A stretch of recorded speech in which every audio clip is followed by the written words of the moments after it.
रसिक जनांच्या प्रबोधनाचा नित्य वाहतो इथे जरा रेडिओ वसुंधरा. 90.4 रेडिओ वसुंधरावरून प्रसारित करीत आहोत विशेष कार्यक्रम शिक्षण आपत्ती व्यवस्थापनाचे. शालेय विद्यार्थ्यांना आपत्ती व्यवस्थापनाचे धडे दिल्यास भविष्यात त्यांना कोणत्याही आपत्तीला न डगमगता समर्थपणे तोंड देता येईल, या विषयावर आधारित वसुंधरा वाहिनीने विद्यार्थ्यांसाठी चित्रकला स्पर्धेचं आयोजन केलं आहे. चला तर मग ऐकूयात विशेष मुलाखत. सहभाग NIDM अर्थात आपत्ती व्यवस्थापन समितीचे निदेशक श्री नकुल तरुण आणि यांच्याशी संवाद साधला आहे सौ आशा मोरे यांनी. ऐकूया हा विशेष कार्यक्रम. नमस्ते सर. नमस्ते. 90.4 मेगाहर्ट्ज वसुंधरा वाहिनी के सभी सुनने वालों को आशा का प्यार भरा नमस्कार. श्रोताओं, जैसे कि आप जानते हैं, कोरोना वायरस के कारण बंद स्कूल कुछ ही दिनों में खुल सकते हैं और कोरोना वायरस से बचने के लिए बच्चों की सुरक्षा को लेकर सरकार, पेरेंट्स, स्टूडेंट चिंतित है. तो श्रोताओं, आइए इसी विषय को लेकर आज हम चर्चा करते हैं. वसुंधरा वाहिनी बारामती के स्टूडियो से मैं हूं आशा और मेरे साथ इस चर्चा में जुड़े हैं disaster management expert mister Nakul Tarun. उनके बारे में आप सभी को परिचित कराती हूं. श्री नकुल जी को आपदा प्रबंधन सेवाओं के लिए एवं जोन फॉर सॉल्यूशन के संस्थापक के रूप में जाना जाता है. जोन फॉर सॉल्यूशन का उद्देश्य आपातकालीन स्थिति को ध्यान में रखते हुए जोखिम को कम करना है. नकुल जी भारत सरकार के NDRF और नागरिक सुरक्षा गृह मंत्रालय के महानिदेशालय के निदेशक रह चुके हैं. उनके कार्यकाल के दौरान उन्होंने देश के सभी जिलों के अग्नि जोखिम विश्लेषण को सफलतापूर्वक पूरा किया है. श्री नकुल जी ने भारत में संयुक्त राष्ट्र विकास कार्यक्रम जैसी अंतर्राष्ट्रीय कल्याण एजेंसियों की भी सेवा की है. इन अवसरों ने उन्हें समाज की गहरी समस्याओं को समझने में मदद मिली है. नकुल जी सार्क क्षेत्र पर समझौते को लागू करने के लिए जिम्मेदार थे. इस आपदा व्यवस्थापन प्रक्रिया में नकुल जी ने क्षेत्रीय मानक संचालन प्रक्रिया विकसित की है. आज जोन फॉर सॉल्यूशन के प्लेटफॉर्म पर 3000 स्कूल है और स्कूल सुरक्षा दिशादर्शों का जमीनी स्तर पर अनुवाद कर रहे हैं. इसी मुद्दों को लेकर स्कूल स्टूडेंट के लिए एक कंपटीशन का आयोजन किया गया है. नकुल सर, वसुंधरा वाहिनी बारामती में आपका स्वागत करती हूँ. सर, धन्यवाद आपका. Thank you. सर, बच्चों के दिमाग में हमेशा आसपास की परिस्थिति को लेकर कुछ न कुछ आइडियाज होती हैं और अगर उनको एक सोर्स मिले तो कुछ इनोवेटिव आइडियाज बड़ों काम भी आ सकती है. तो आपसे मेरा निवेदन है कि हमने जो स्कूल के बच्चों के लिए कंपटीशन रखी है, ऑर्गेनाइज की है, उसकी थोड़ी विस्तृत जानकारी देंगे. हाँ, बिल्कुल. आइडिया है कि ज्यादा से ज्यादा बच्चे स्कूल सेफ्टी के बारे में जाने. देखिए, हमारे यहाँ भारत में राइट टू एजुकेशन एक्ट है, शिक्षा का अधिकार. हर बच्चे को शिक्षा का अधिकार दिया गया था. हाँ जी. अब शिक्षा का अधिकार का मतलब केवल शिक्षा नहीं है, सुरक्षित रह करके शिक्षा पाने का अधिकार है उनको. बिल्कुल. तो ये बात बच्चों को पता नहीं है, पेरेंट्स को पता नहीं है. जब हमें अपना अधिकार ही नहीं पता होगा तो हम लोगों ने यही सोचा है कि स्कूल सेफ्टी पे एक ड्राइंग कंपटीशन करवाते हैं जिसमें पूरे भारत के बच्चे इसमें पार्टिसिपेट कर रहे हैं. अब वो कैसे स्कूल सेफ्टी के बारे में सोचते हैं तो कुछ तो एलिमेंट्स सेफ्टी के उनके मन में आएगा और एक अवेयरनेस फैलेगा, ये है. और इसमें बहुत ही उच्च लेवल के जज जो का एक पैनल है, NDMA से, NIDM से, कई यूनिवर्सिटीज के लोग हैं, कई कॉलेज के लोग हैं और आर्ट्स के दिग्गज लोग हैं इस पैनल में. हम लोग एक्सपेक्ट कर रहे हैं कि इसमें कम से कम 1 लाख एंट्री आएगी. अच्छा.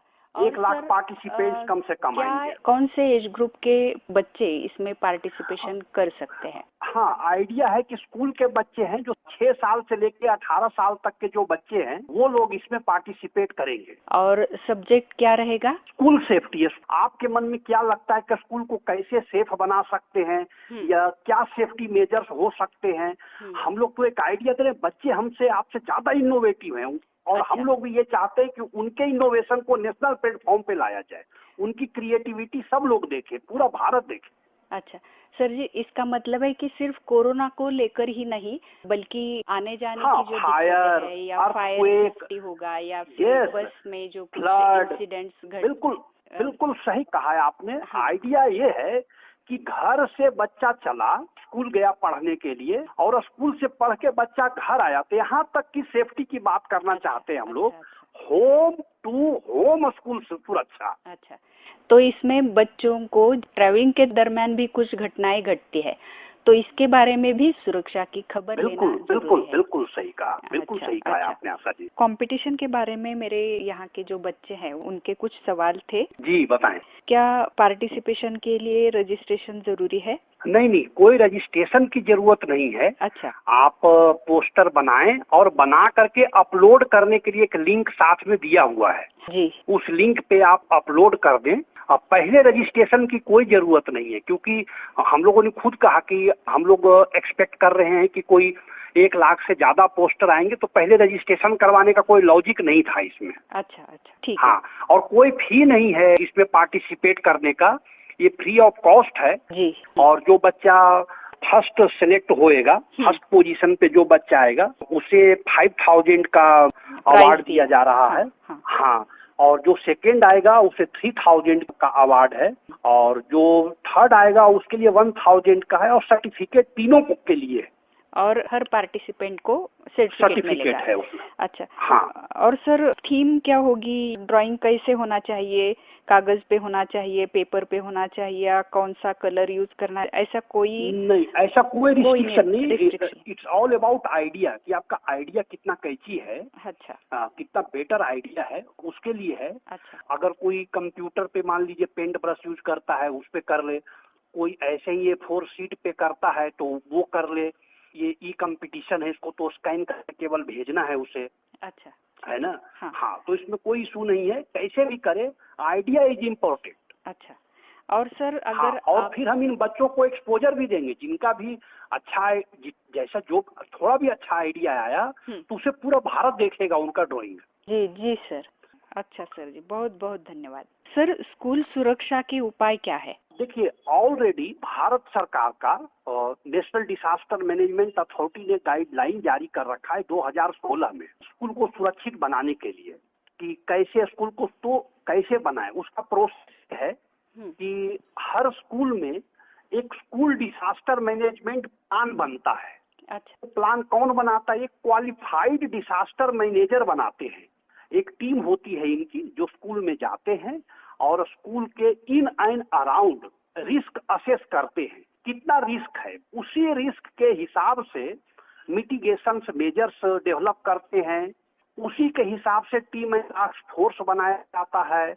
हर टीम एंड टास्क फोर्स के लिए स्टैंडर्ड ऑपरेटिंग प्रोसीजर बनाया जाता है, क्योंकि जिस समय मान लीजिए कि भूकंप आ गया तो उस समय तो कोई प्रिंसिपल कहेगा नहीं कि आशा जी, आप वो कह नहीं पाएंगे प्रिंसिपल कि आशा मैडम आप पुलिस को बुलाइए, आशा मैडम आप फायर को फोन करिए। तो पहले से फिक्स होता है कि किसको क्या करना है। अब उसको स्टैंडर्ड ऑपरेटिंग प्रोसीजर कहते हैं। फिर हम लोग केवल कह देने से, मान लीजिए कि आशा मैडम को हम लोगों ने कहा कि फायर एक्सटिंग्विश करेंगी, आग बुझाएंगी आशा मैडम, तो आशा मैडम को आग बुझाने आना भी तो चाहिए ना, तभी तो आग बुझाएंगी उस समय। तो हम लोग उनको ट्रेन भी करते हैं। तो ये एक पूरा प्रोसेस है। पूरे स्कूल का सेल्फ ग्लो इवैक्यूएशन मैप बनता है। कई बहुत सारे स्कूलों में आपने देखा होगा, चाहे कहीं पे वो मैप बनाते भी हैं और कागज का मैप बना करके लगा लेते हैं। उस मैप का इंटेंशन ये होता है कि अगर आप लगाएं तो धुएं में भी वो रास्ता दिखाए। जो बिल्डिंग में धुआं भर जाता है तब सबसे ज्यादा कैजुअलिटी जो होती है स्कूलों में, कहीं भी आग लगने में धुआं से होता है, क्योंकि फिर किसी को रास्ता नहीं दिखता। तो वो जो सेल्फ ग्लो इवैक्यूएशन मैप है, वो धुएं में भी आपको रास्ता गाइड करती है। एक वेल डिफाइंड प्रोसेस है। इस प्रोसेस को अगर आप लागू करते हैं अपने यहाँ जिस स्कूल में, वो स्कूल सुरक्षित हो जाता है। देखिए, स्कूल बंद करने से सुरक्षित नहीं होगा, सुरक्षा के प्रबंध करने से सुरक्षित होगा। बिल्कुल सर, क्या आप हमें स्कूल डिजास्टर मैनेजमेंट प्लान के बारे में बताएंगे? हाँ, देखिए, स्कूल डिजास्टर मैनेजमेंट प्लान एक डोसियर होता है, आप ऐसे कहें कि उस डोसियर में उस स्कूल में क्या क्या हजार्ड है, क्या क्या खतरा है, वो लिखा रहता है। उस स्कूल के आसपास क्या क्या रिस्क है, वो लिखा रहता है। उस स्कूल से कैसे इन केस ऑफ इमरजेंसी हम लोग कैसे नियरेस्ट इमरजेंसी सपोर्ट फंक्शनरीज के पास पहुंचे, उसका रूट बनाया रहता है। ऑलरेडी गवर्नमेंट ऑफ इंडिया ने पहले से ही आइडेंटिफाई कर रखा है। जैसे फायर वालों को आप जानते हैं, हेल्थ वालों को आप लोग जानते हैं। तो मान लीजिए कि कोई हेल्थ इशू आया तो अब हम कहाँ लेके जाएं, तो पहले से प्लान में रूट बना रहता है कि देखिए आपको यहीं ले जाना है, उसके बाद फर्स्ट ट्रीटमेंट के बाद कहीं लेके जाना है। नहीं तो क्या होता है, कई बार आपने सुना होगा कि आपके स्कूल में फायर हो गया, अब फायर वाले आ रहे हैं लेकिन पता नहीं कहाँ कहाँ घूम रहे हैं, लेकिन स्कूल नहीं पहुंच रहे क्योंकि उनको रास्ता नहीं पता। तो ये पहले से ही सारे प्लान में फिक्स किया रहता है कि कहाँ से आना है, कैसे आना है, उसमें टाइम स्टैम्प भी लगा रहता है कि कितने देर में आना है। और वो प्लान एक क्वालिफाइड डिजास्टर मैनेजर साइन करता है। उसकी एक कॉपी डीडीएमए में जमा होता है। डीडीएमए फिर उसको अपने सारे इमरजेंसी सपोर्ट फंक्शनरीज में शेयर करता है, तब जाकर के स्कूल सेफ होता है। और इस प्लान को डिजास्टर मैनेजमेंट प्लान कहते हैं। अच्छा सर, क्या स्कूल डिजास्टर मैनेजमेंट प्लान हर स्कूल के लिए जरूरी है? बिल्कुल, ये मैंडेटरी है। सुप्रीम कोर्ट का एक ऑर्डर है कि जी आपको बनाना ही है। ये ऐसा नहीं है कि चॉइस है अपना। जैसे कि मैंने कहा है आपको कि केवल बच्चों को पढ़ने का अधिकार नहीं है, उनको सुरक्षा के साथ पढ़ने का अधिकार है। एक उदाहरण ये तब हुआ था कि सुप्रीम कोर्ट का ऑर्डर तब आया था जब 2004 में एक तमिलनाडु के लॉर्ड कृष्णा मिडिल स्कूल में एक फायर हो गया था। और उसमें कोई 94 बच्चों की डेथ हो गई थी। तो हमारे आपके जैसे कोई एक्टिविस्ट जो था वो चलते चलते सुप्रीम कोर्ट पहुंचा। तब सुप्रीम कोर्ट ने आदेश दिया कि भारत के जितने भी स्कूल हैं उसको सुरक्षित बनाया जाए। और ये स्कूल अथॉरिटी की जिम्मेवारी है, डिजास्टर मैनेजमेंट वालों की जिम्मेवारी है कि बच्चे आए हैं, उनको आए हैं सुरक्षित घर से चले थे तो सुरक्षित घर पहुंचे। हाँ बिल्कुल, ताकि पेरेंट्स को भी निश्चिंता हो जाए। बिल्कुल बिल्कुल। तो ये हमें एक कॉन्फिडेंस जीतना पड़ेगा पेरेंट्स का कि हमारा एक्चुअली स्कूल को सेफेस्ट प्लेस होना चाहिए। क्योंकि देखिए कई इशू जो बच्चे स्कूल से बाहर रहते हैं, फॉर एग्जांपल कि आज बच्चे बाहर हैं तो कई इशू है। बच्चे जो है बाल मजदूरी में लग जाते हैं, बच्चों की ट्रैफिकिंग हो जाती है ना। तो बहुत इशू है। School is the safest place और उसे हम लोग को सेफेस्ट बनाना ही है। बिल्कुल। नकुल जी, तो फिर कितने प्रतिशत स्कूलों ने डिजास्टर मैनेजमेंट प्लान विकसित किया है? देखिए ये डेटा बताना थोड़ा सा मुश्किल है कि एग्जैक्टली कितने परसेंट। हम आपको पता है हमारे यहाँ इंडिया में सेफ्टी जो है वो लिस्ट प्रायोरिटी पे है। और कोई भी ऐसा डायनेमिक सिस्टम है नहीं कि जिससे कि पता लग जाए कि कितने परसेंट स्कूलों ने, लेकिन परसेंटेज काफी कम है। और एज ए डिजास्टर मैनेजर हम लोग इसे पुश करते रहते हैं कि ज्यादा से ज्यादा स्कूलों का डिजास्टर मैनेजमेंट प्लान बने और वो लागू हो, जिससे कि स्कूल सुरक्षित हो। आप देखिए समझिए, शायद स्कूल सुरक्षित होते तो आज बंद नहीं होते। बिल्कुल। अच्छा, तो अगर जिन स्कूलों में डिजास्टर मैनेजमेंट प्लान नहीं है तो उन स्कूल मैनेजमेंट को आप क्या सुझाव देंगे? देखिए सुझाव देने का तो ये है कि ये क्राइम है ये बेसिकली। बिल्कुल। ऐसे ही जैसे गाड़ी चला रहे हैं आप तो आपके पास डीएल होना जरूरी है, वैसे ही जब आप स्कूल चला रहे हैं तो आपके पास स्कूल डिजास्टर मैनेजमेंट प्लान एक क्वालिफाइड डिजास्टर मैनेजर के द्वारा साइंड होना चाहिए। डीएम एक्ट 2005 के हिसाब से जो स्कूल के प्रिंसिपल है उनकी रिस्पॉन्सिबिलिटी है, उनकी अकाउंटेबिलिटी है स्कूल को सेफ बनाना। कल कुछ हो जाएगा तो उनपे क्रिमिनल एक्ट लगता है। बाप रे। हाँ, तो वो तो चलिए फॉर्चुनेटली नहीं कुछ वैसा था। जहाँ भी हुआ है, जैसे मैंने लॉर्ड कृष्णा वाला ही एग्जांपल दिया था आपको, तो उसमें मैनेजर से लेकर के इवन जो इंजीनियर और जो जूनियर इंजीनियर उस स्कूल का सेफ्टी ऑडिट किया था वो सभी लोग जेल गए थे। हाँ, तो सर किस तरह से ज्यादा स्कूलों को सेफ स्कूल कैटेगरी में लाया जा सकता है? देखिए सेफ कैटेगरी में लाने के लिए मैंने बताया कि जब तक सब तरफ से, मतलब बच्चे भी कोशिश करें, बड़े भी कोशिश करें, जब सब तरफ से हम लोग, गवर्नमेंट ने तो पॉलिसी बना दी, मतलब पॉलिसी के लेवल पे क्लियर है कि स्कूल को सेफ बनाना है, ठीक ना। अब क्या बचा कि अब मान लीजिए कि हम लोग पेरेंट्स के एंगल से सोचते हैं। पेरेंट्स जाते हैं स्कूल में तो सब कुछ पूछते हैं, जी एसी है आपके स्कूल में, स्विमिंग पूल है आपके स्कूल में, हाँ। प्लेग्राउंड है आपके स्कूल में, लेकिन कोई पेरेंट्स ये नहीं पूछता कि जी आपका स्कूल सेफ है। फैसिलिटीज के आपके बारे में स्कूल पूछा जाता है, लेकिन पूछा जाता हाँ। है ना। हाँ, जी आपके बस में एसी है कि नहीं है, लेकिन ये कोई नहीं पूछता कि जी आपके स्कूल का डिसास्टर मैनेजमेंट प्लान बना है क्या, साल में कितने मॉक ड्रिल कराते हैं क्या। जो अवेयर पेरेंट्स होएगा तो रोज स्कूल वाले से पूछेंगे, तो स्कूल वाला भी बनाएगा, और जैसे ही प्लान बनाएगा तो वो सेफ कैटेगरी में आ जाएगा। बिल्कुल। ऐसे ही जो RWA एसोसिएशन वाले हैं, स्कूल वाले RWA के पास जाते हैं कि भाई हमें बच्चे दीजिए आप। RWA वाला हम तो देंगे बच्चे, लेकिन पहले आप जो है अपना स्कूल सेफ बनाइए, जी है ना। आप अपने स्कूल में सेल्फ ग्लो इवैक्यूएशन मैप लगवाइए, साल में 4 ड्रिल करवाइए, हमारे बच्चों को कुछ हो गया तो ये सब तरफ से जब हम पुश करेंगे तब जाकर के स्कूल जो है वो डिसास्टर मैनेजमेंट प्लान बनाएगा, उसको लागू कराएगा। क्योंकि गवर्नमेंट के अपने लिमिटेशन है, उसने पॉलिसी बनाया है, इन्फोर्स भी उनको करना है। हर साल वो चिट्ठी लिखते हैं, हर साल, लेकिन स्कूल तक जाते जाते वो डाइल्यूट हो जाता है। You're listening to 90.4 radio Vasundhara, आवाज बारामतीचा। सर, अभी आपने एक उदाहरण दिया भूकंप का, तो ऐसे अचानक कोई भी आपत्ति आ सकती है, तो आपत्ति व्यवस्थापन की तालीम बच्चों को अगर दी जाती है तो बच्चे थोड़ा सा ट्रेन भी हो सकते हैं। तो आपत्ति व्यवस्थापन की तालीम बच्चों को दी जाती है क्या, और अगर दी जाती है तो वो जो मॉक ड्रिल्स होता है वो साल में कितने लेना जरूरी है? देखिए, जो भारत सरकार के नियम है उसमें तो ये है कि साल में कम से कम 4 मॉक ड्रिल आपको करना चाहिए। अच्छा। मॉक ड्रिल से क्या होता है कि एक तो बच्चों को पता लग जाता है, प्रैक्टिस हो जाता है कि हमें कैसे इवैक्यूएट करना है। अगर भगवान न करे कभी कुछ हो गया तो आपने देखा होगा कुछ बच्चे छत से कूद जाते हैं। अभी सूरत पिछले साल का न्यूज है, कुछ खिड़कियों से कूद गए। लेकिन अगर मॉक ड्रिल हुआ रहेगा तो बच्चे घबराएंगे नहीं।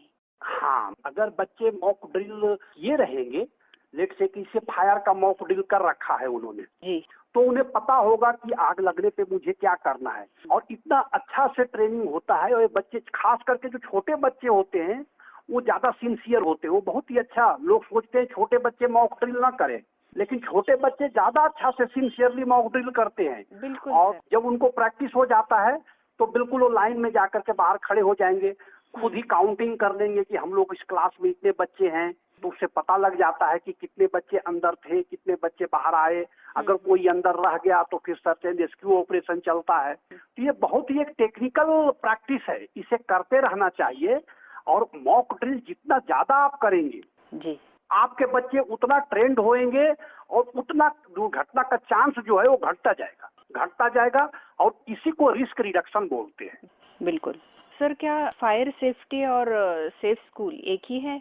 नहीं, देखिए क्या है कि फायर सेफ्टी जो है एक एलिमेंट है ना। हाँ सर। तो ये आपने बिल्कुल सही सवाल पूछा। मोस्ट ऑफ स्कूल ये समझते हैं कि हमने फायर केवल वो एक्सटिंग्विशर वाला सिलेंडर लगा लिया तो हमारा स्कूल सेफ हो गया। ऐसा नहीं है, क्योंकि भूकंप आ सकता है, क्या करेंगे आप। आज देखिए कोविड आ गया तो क्या किया है आपने, तो हम लोगों को फ्लड आ गया तो फायर सेफ्टी एक एलिमेंट है। ऐसे ही बहुत सारे एलिमेंट है। जहाँ पे भी एक स्कूल जो अगर मान लीजिए चेन्नई में है और एक स्कूल मुंबई में है तो दोनों का रिस्क अलग अलग होंगे। बिल्कुल। तो दोनों बीमारी जब अलग होगी तो दवाई भी अलग होगा। बिल्कुल। तो सर, दोनों एक चीज नहीं है। तो फायर सेफ्टी के लिए हम जैसे सिलेंडर रखते हैं वैसे ही हर एलिमेंट के लिए हमें अलग अलग सेफ्टी के एलिमेंट रखने चाहिए। बिल्कुल, वो एक मिटिगेशन मेजर है। आपने अपना कैपेसिटी बढ़ाया फायर से निपटने के लिए। जी।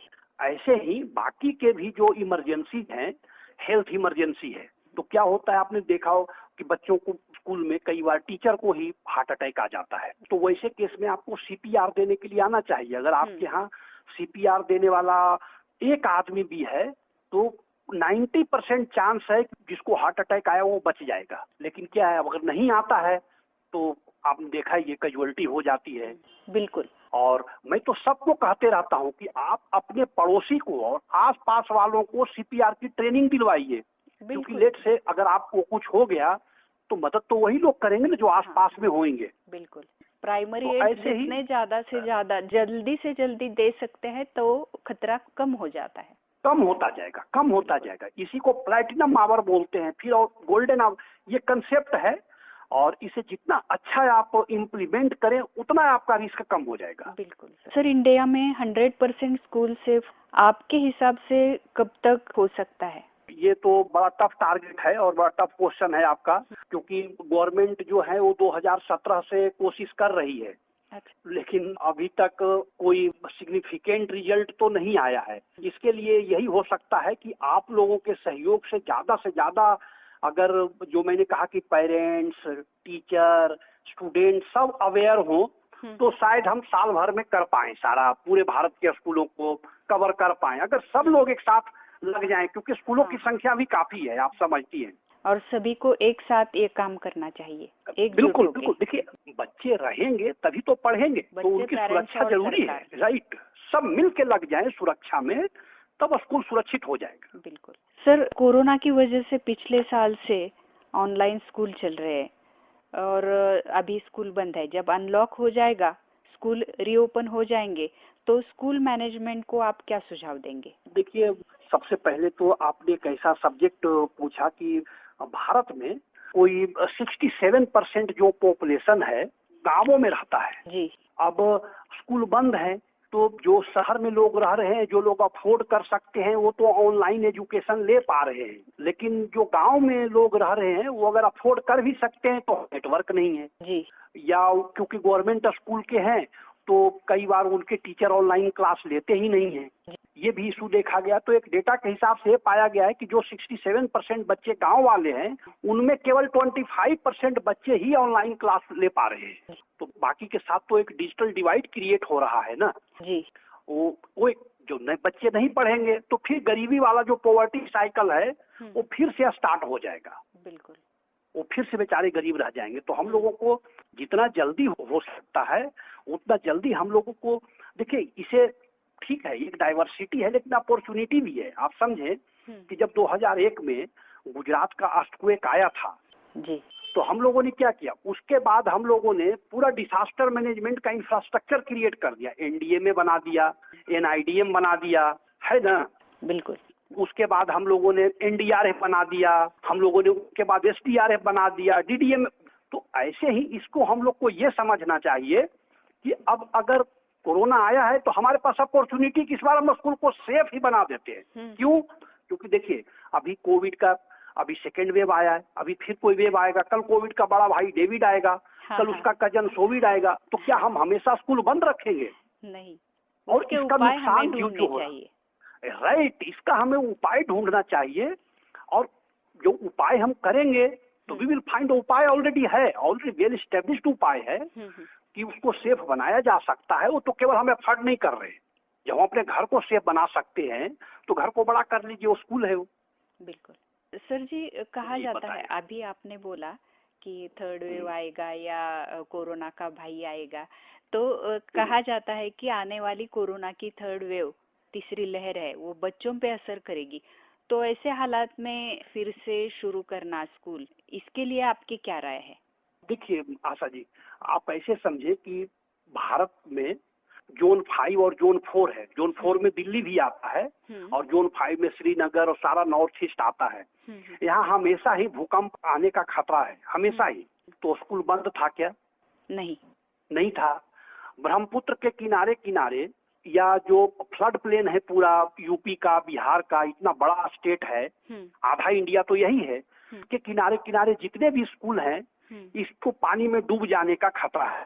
तो स्कूल बंद किया क्या हम लोगों ने? नहीं, स्कूल तो शुरू रहने ही चाहिए। मास्क लगा के आएंगे, हैंड क्लीन रखेंगे, सोशल डिस्टेंसिंग का पालन करेंगे, क्यों नहीं वो करेंगे। तो इसलिए स्कूल बंद रखना ऑप्शन नहीं है। ये ऑप्शन, ये बिल्कुल उपाय नहीं, और इसका बहुत लंबा नुकसान होगा फ्यूचर में। बिल्कुल। और उम्र तो चलती रहेगी।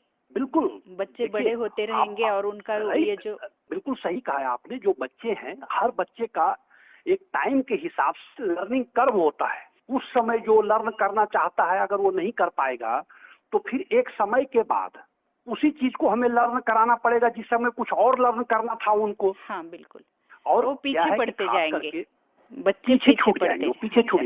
और फिर देखिए तो ये नुकसान है, बहुत बड़ा नुकसान है। हम लोग को एजुकेशन को जितना जल्दी है उतना जल्दी कंटिन्यू करना चाहिए। डिसकंटिन्यूटी जो है वो हम अफोर्ड नहीं कर पाएंगे बहुत दिनों तक। बिल्कुल। वैक्सीनेशन के बाद अगर स्कूल फिर से शुरू हो जाते हैं तो आप पेरेंट्स को क्या सलाह देंगे या क्या सुझाव देंगे, क्या एडवाइस देंगे?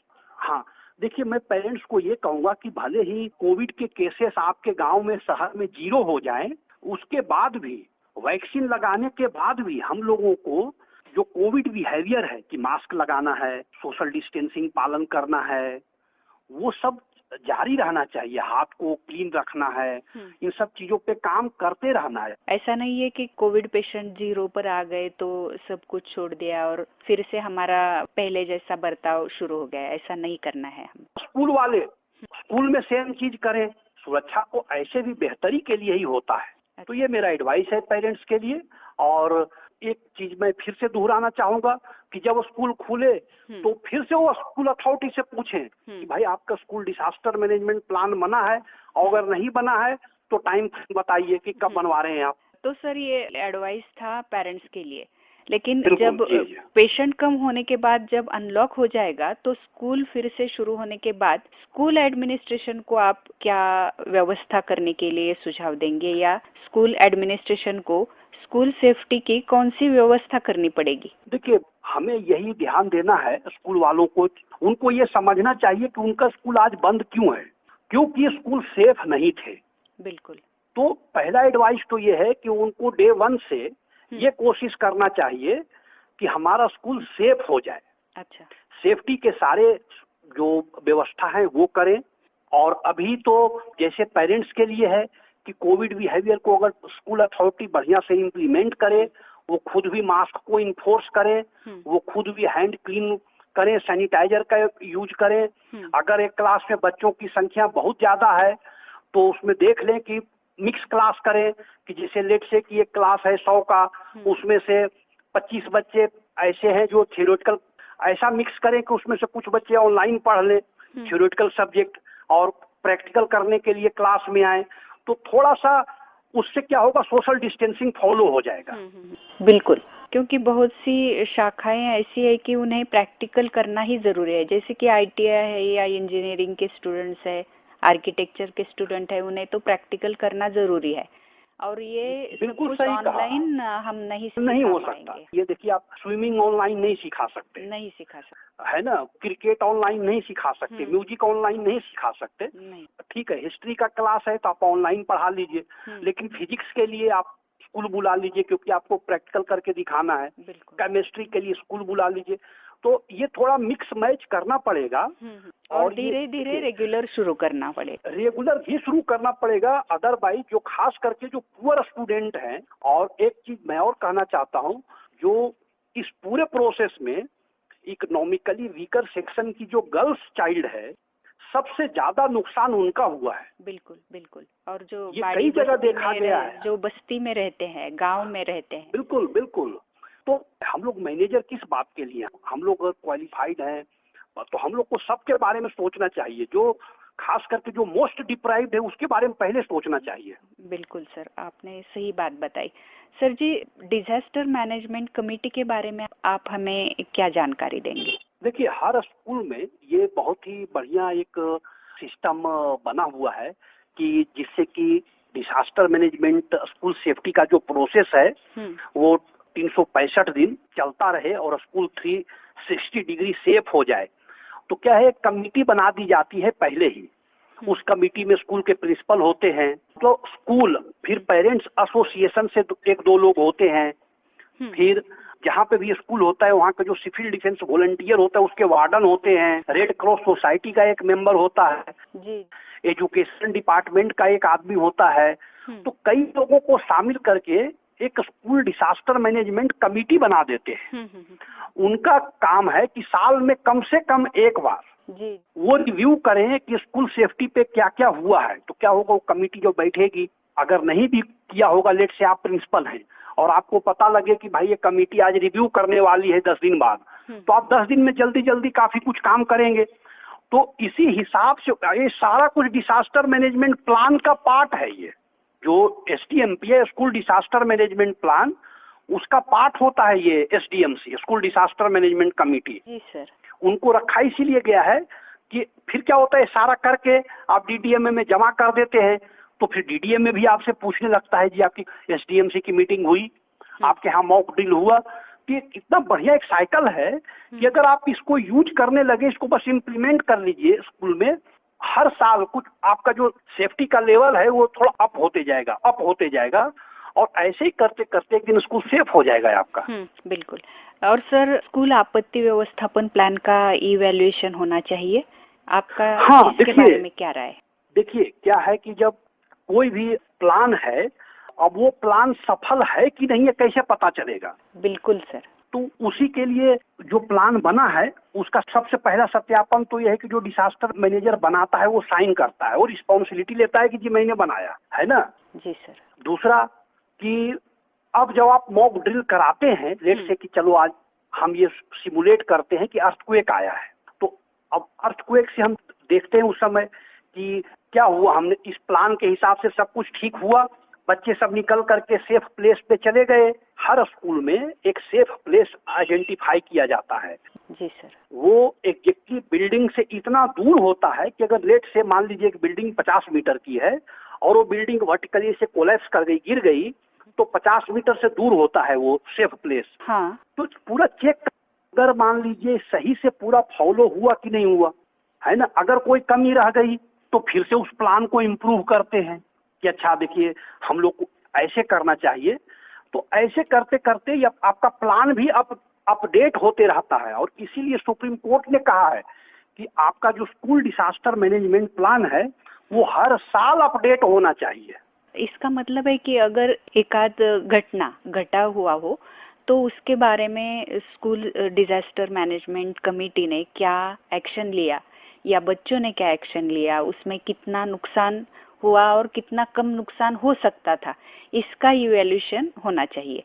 बिल्कुल, ये हमेशा ही अपॉर्चुनिटी है अपने पास, और टारगेट तो होना चाहिए 0 कैजुअलिटी, है ना। बिल्कुल सर।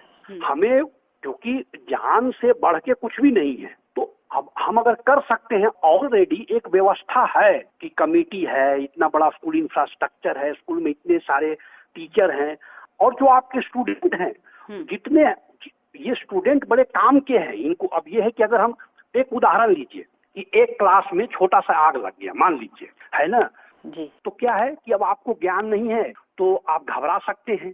दूसरा ये है कि अगर वो बच्चे ट्रेन है तो उनको पता है कि हमारे पास वाटर बोतल है और हर वाटर बोतल में 1-1 लीटर पानी है, एक क्लास में 30 बच्चे भी है तो 30 लीटर पानी है, छोटा आग तो उसी से बुझ जाएगा। सर जी बिल्कुल ठीक कहा आपने। तो ये एक सेफ्टी कल्चर डेवलप करने से होगा। और क्या है, आप देखिए बाहर चाहे आज कोई भी है, मैं हूँ या आप हैं, चाहे कोई बाहर दुकान में दुकानदार है, इवन जो रिक्शा चला रहा है वो भी आया तो स्कूल से ही है जी। मतलब फ्यूचर में भी जो पूरा भारत में जो लोग होंगे वो सब स्कूल से ही आए हुए होंगे। तो अगर हम स्कूल को आज सेफ बना दे और वहाँ सेफ्टी कल्चर इवॉल्व करें लोगों में, बच्चों में, तो बाहर भी जब वो निकलेंगे तो उनको सेफ्टी कल्चर पता होगा, फिर उनको ये सब नहीं करना पड़ेगा कि आप हेलमेट पहनिए, आप सीट बेल्ट पहनिए, उनको पहले से बचपन से आदत होगा। तो सर जी हम जो देखते हैं कि बहुत ज्यादा स्कूलों का निर्माण हो रहा है, तो इन सभी को इसका ध्यान रखना चाहिए क्योंकि स्कूल एक महत्वपूर्ण संरचनात्मक ढांचा है जिसे भावी नागरिक बनाने की जिम्मेदारी सौंपी जाती रही है। सुरक्षा और सुरक्षित वातावरण प्रभावी शिक्षण एवं सीखने के लिए पूर्ववर्ती शर्त है, इसलिए बच्चों, शिक्षकों एवं कर्मचारियों की सुरक्षा सुनिश्चित करना आवश्यक है। ये सब बातें हमें आपकी इस इंटरव्यू के दरमियान पता चली। इस इंटरव्यू के जरिए इस ड्राइंग कंपटीशन में ज्यादा से ज्यादा बच्चों को हिस्सा लेने के लिए मैं आमंत्रित करती हूँ, जिसके जरिए उनकी आइडियाज हम तक पहुँच जाएगी और सेफ्टी प्रबंधन में हम इसका विचार कर सकेंगे। नकुल जी, आज आपने हमें स्कूल आपदा प्रबंधन क्या है, आपदा के बाद प्रबंधन कैसे किया जाए, आपदा प्रबंधन में छात्रों को कैसे प्रशिक्षित करें, इस बारे में विस्तार से जानकारी दी। आइए आशा करते हैं हमारी स्कूल प्रबंधन समिति के सभी अभिभावक, छात्र मित्र, पेरेंट्स भविष्य में इस आपदा के प्रबंधन में लाभान्वित होंगे। इस कार्यक्रम के माध्यम से मैं सभी छात्रों से जोन फॉर सॉल्यूशन CRA विद्या प्रतिष्ठान और वसुंधरा वाहिनी बारामती द्वारा आयोजित इस प्रतियोगिता में भाग लेने के लिए आमंत्रित करती हूँ। सर, वसुंधरा वाहिनी की ओर से आपके द्वारा दी गई जानकारी के लिए और आपके बहुमूल्य समय के लिए मैं बहुत बहुत आभारी हूँ। धन्यवाद। धन्यवाद आशा जी। मैं विश करता हूँ कि आप और आपके सारे बच्चे, स्कूल वाले, टीचर फ्रेटर्निटी सब स्वस्थ रहें और सुरक्षित रहें। धन्यवाद आप। धन्यवाद सर।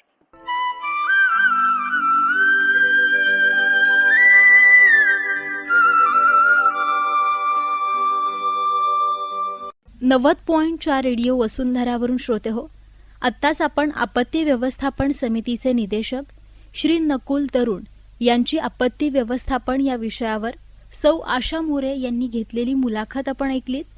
शिक्षण आपत्ती व्यवस्थापनाचे हा कार्यक्रम वसुंधरा वाहिनी या कम्युनिटी रेडिओ केंद्रावरून प्रसारित करण्यात आला.